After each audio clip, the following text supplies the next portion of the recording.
Tava demorando pra gente falar disso. Mas afinal de contas, ficar pelado na arte pode? Bom dia, boa tarde, boa noite. Meu nome é Leonardo de Oliveira, bem-vindo ao Mimimídias. Hoje o vídeo tá polêmico. Parece que a arte voltou a ganhar as manchetes nesses últimos meses. Primeiro foi a exposição Queer Museu, sendo motivo de discussão entre grupos inflamados na internet. Depois foi a performance Labete, no MAM, Museu de Arte Moderna de São Paulo, fazendo com que esses mesmos grupos se degladiassem online e offline. Aí, depois do ocorrido, começamos a ver postagens falando sobre exposições provocativas Brasil afora. De tudo que é discutido nessas questões todas, parece que a que mais incomoda, ou pelo menos a mais presente, é a nudez e a sexualidade das pessoas. O que está acontecendo então? Antes de mais nada, essa coisa de ter nudez na arte e de a sociedade ficar chocada com coisa ou outra não é de hoje. A começar pela nudez, nem vou entrar demais no mérito. Todo mundo aqui já tá cansado de ver estátua grega ou romana com piu-piu ou peitinhos de fora. Piu-piu é muito bom, né? Parece minha mãe falando. Piu-piu. Para não falar das pinturas renascentistas, nas quais a galera pensa quando a gente fala de arte de qualidade e afins. Lá também a gente viu um monte de gente pelada o tempo todo. Isso não é de hoje e nem é novidade. Me surpreende até o espanto com essas questões. Sobre a arte polêmica, também tem um monte de outros trabalhos mais antigos que podem ser mencionados. Eu posso citar o Teto da Capela Sistina, feito entre 1508 e 1512, em que o homem quase toca Deus, o que pode ser encarado como polêmico, em que coloca o homem em tal grau de importância tão próximo de seu criador. Ainda posso falar de Manet, que pinta Olímpia em 1863, colocando a moça, uma prostituta parisiense, em pose de Vênus e com corpo não idealizado, o que incomodou bastante o pessoal da sua época. É cheio de simbolismo, assim, né, essa cena, né? Primeiro, uma outra coisa também que é legal é que essa moça, ela representa um pouco do poder feminino, assim, sabe? Porque ela é uma prostituta, mas ela tá meio que guardando o sexo dela, entendeu? Ela é dona de si. E isso é muito legal. A forma como ela olha pra pessoa, pro pintor, também é bem provocativa. Eu tô olhando o quadro aqui agora. É bem massa. E é legal que, paralelo dessa pintura, a gente pode colocar outras pinturas de outras Vênus, né, que aí mostra de fato assim, essa posição um pouco similar que o pessoal já usa na história da arte. Aí é bem legal. Ainda a gente pode citar Picasso com Demoiselle d'Avignon, Marcel Duchamp com A Fonte e muito mais. Tem inclusive um vídeo muito bom da Vivi Ouvi, um outro canal brazuca daqui, em que ela aborda algumas dessas obras sobre as quais eu falo. Vale a pena dar uma conferida. Enfim, a nudez e a afronta da arte à sociedade de outros tempos hoje é entendida com muito respeito e como algo que é digno de admiração. Daí a gente começa a conversa. Será que essa indignação toda nossa faz sentido? Será que a arte que hoje horroriza a sociedade será entendida como algo genial pelas gerações futuras? Nesse contexto, vale a pena a gente ter um pouco de distanciamento. Para falar um pouquinho da nudez na arte e esse papo todo, vou usar como base a performance Labete, que aconteceu em outubro de 2017 no MAM, que já vou explicar. Com uma performance e, ainda mais importante, uma repercussão dessas, uma série de questões vem à mente. Isso é arte? Onde mora o limite da arte? Por que ele tá pelado? E por que essa discussão toda? Vamos lá, pessoal!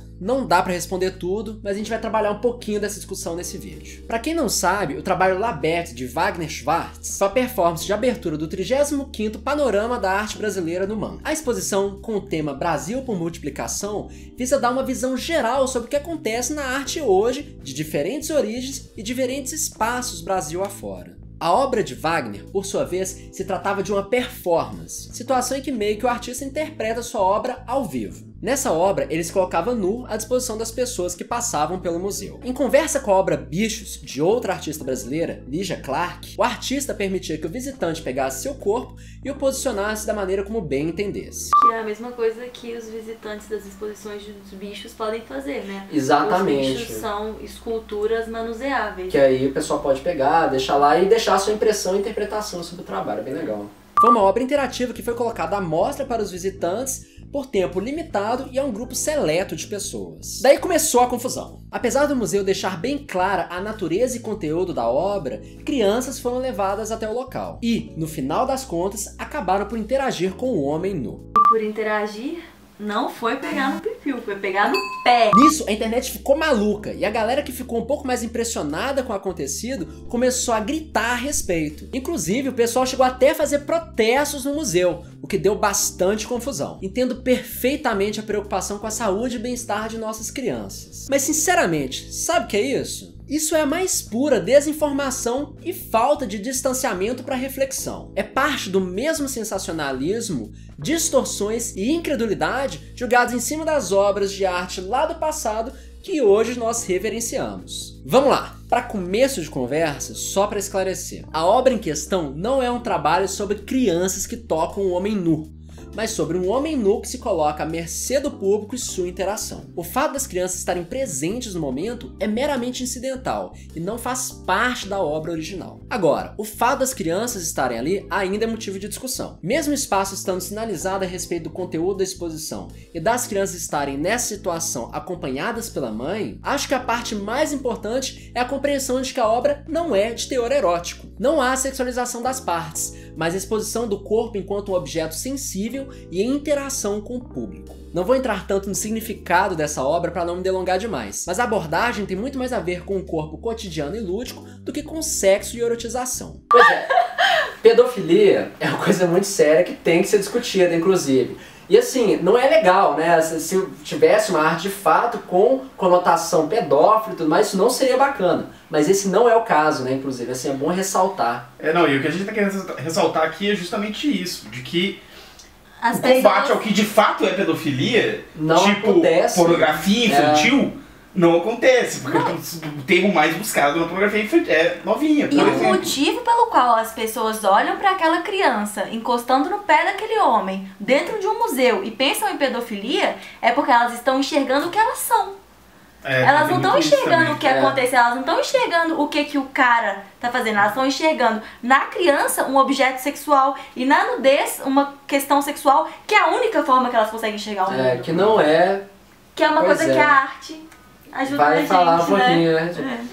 Não, mas porque assim, o que mais tem, e isso, quem tem descrito homem aí deve ter crescido ouvindo isso a vida toda, são os ditadinhos, né? Sentar no meio fio, colocar o pé no chão já aguenta.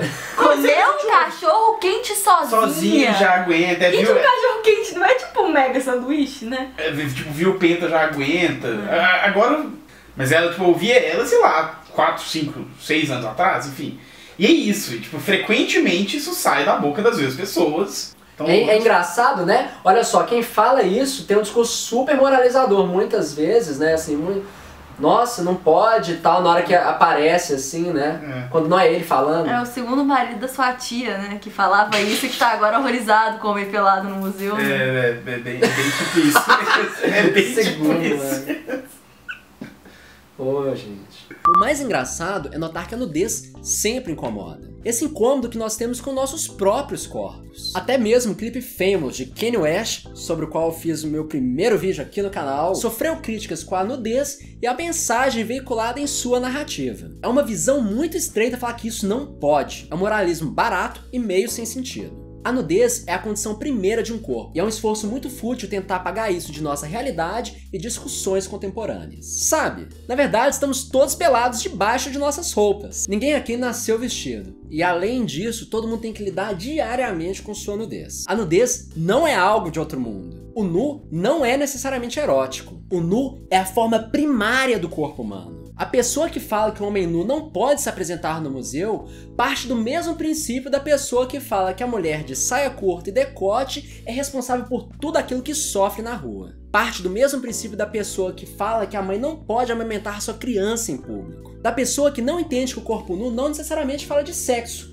mas que fala do sensível. De uma pessoa que não entende o que é o corpo do outro, o espaço de cada um e, por consequência, que não entende o próprio corpo. Se você tá nessa categoria, não se preocupe que tudo ainda tem salvação. O corpo é algo natural e com o qual todos nós já tivemos problemas e com o qual todos nós temos de aprender a lidar. Agora, voltando para essa bagunça. A falta de esforço em se informar do contexto e situação real em que ocorre essa performance também é preocupante. As pessoas saltam para conclusões precipitadas, enraivecidas, não entendendo muito bem contra o que estão gritando. Essa desinformação tem consequências graves. Uma performance acontecer ou deixar de acontecer é a menor dessas consequências. Em vídeo muito bacana sobre esse tipo de desinformação, o Tavos fala a respeito de uma situação diferente, mas de causas similares. Vale a pena dar uma conferida. Assim, as pessoas que se sentem chocadas pelo uso da nudez na arte acabam, intencionalmente ou não, a recorrer à falácia do espantalho para criticar a obra. Nessa ideia, elas caricaturizam a obra, reduzindo-a a uma super simplificação e distorcendo ela, tornando-a, assim, mais fácil de criticar. Apesar de mais fácil de criticar, o espantalho não representa fielmente o objeto de discussão e, por isso, seus argumentos não são exatamente válidos. Para quem ficou curioso, inclusive temos vídeo aqui no canal falando a respeito de falácias argumentativas. É muita coisa, né, galera? É difícil a discussão sobre os limites da arte, mas é essa a ideia. É papel da arte também expandir o campo do que é possível. Nos colocar frente a coisas que nos são desconfortáveis nos faz questioná-las e às vezes até mesmo aceitá-las melhor. É normal se incomodar com a arte. E, não só isso, às vezes é preciso se incomodar com a arte. É assim que ela exerce seu papel na construção e exploração de conversas, comportamentos, estética, ética e conceitos dentro da nossa sociedade. Agora, se você está interessado em não cair nessa armadilha dessas super simplificações de significados sobre o que é ou o que não é arte e ainda sobre suas implicações em nossa sociedade, pode ser bacana fazer um exercício de empatia e se perguntar: por que essa pessoa, o ou a artista, fez esse trabalho? O que ela estava tentando expressar? Por que isso seria uma discussão relevante para ela e para todos nós? A primeira coisa que você pode sentir é: ah, mas é porque essa pessoa não tem nada melhor para fazer. Ou então, essa pessoa só quer causar, só quer provocar. Mas calma. Resiste a esse primeiro impulso de julgamento, abre seu coração e para pensar um pouquinho nos questionamentos que vêm depois dessa primeira reação. Para pensar de coração nas perguntas que fizemos. E se você não gostar do conteúdo da obra, tudo bem, isso ainda é uma resposta. A questão é que só vale a reflexão. A partir daí, a sua compreensão a respeito daquela obra, mas também todo o nosso contexto sociopolítico, pode aumentar e muito. Só assim para entender verdadeiramente aquilo que nos cerca. Pessoal, esse é um tema polêmico e por isso continuamos a conversa nos comentários. Acha que a arte passou dos limites e que o que eu tô falando é bobagem? Acha que o corpo nu tem seu lugar? Tem em mente outras obras que tenham tido repercussões polêmicas em suas épocas? Nos diga aqui embaixo. Com educação. Por favor, dê seu like, se inscreva no canal se tiver gostado e não deixe de compartilhar esse vídeo com aquele seu amigo que acha que nudez é sinônimo de vergonha e que não pode ser pauta de discussão. Um grande abraço e até logo. E eu acho que é muito massa pensar no espaço da arte, porque talvez o outro espaço em que a gente consegue ter um pouco essa separação do corpo do erótico é tipo na medicina. Só que aí o corpo, ele é quase objeto, né? É um corpo... É um saco de carne, né? É um corpo máquina. E a arte não, né? Ainda é um corpo humano, mas não sexualizado. Não, muito legal. É só o corpo sexualizado, exatamente. Corpo sexualizado, corpo máquina e corpo sensível. E ó, tudo isso, ok, legal, tudo tem que existir. Só que você não pode ficar só com uma dessas coisas, né? Aí isso que dá o problema em tudo aí. Você não pode misturar, você não pode falar que os meninos de medicina não deveriam poder mexer nos corpos pra fazer pesquisa porque aquilo ali é uma coisa erótica, aquilo é uma coisa sexual, sabe? É o mesmo princípio, é misturar. É bem pesado, né? Não, é interessante essa colocação. Mas é um outro tipo de trato com o corpo, é entender o corpo como função. Que, né? Legal. Que não, legal é preciso também. na sociedade, né? Que alguém entenda o corpo dessa forma. Se não tivesse a gente pra entender assim, nossa expectativa de vida ainda era 30 anos de idade, né? O que você prefere?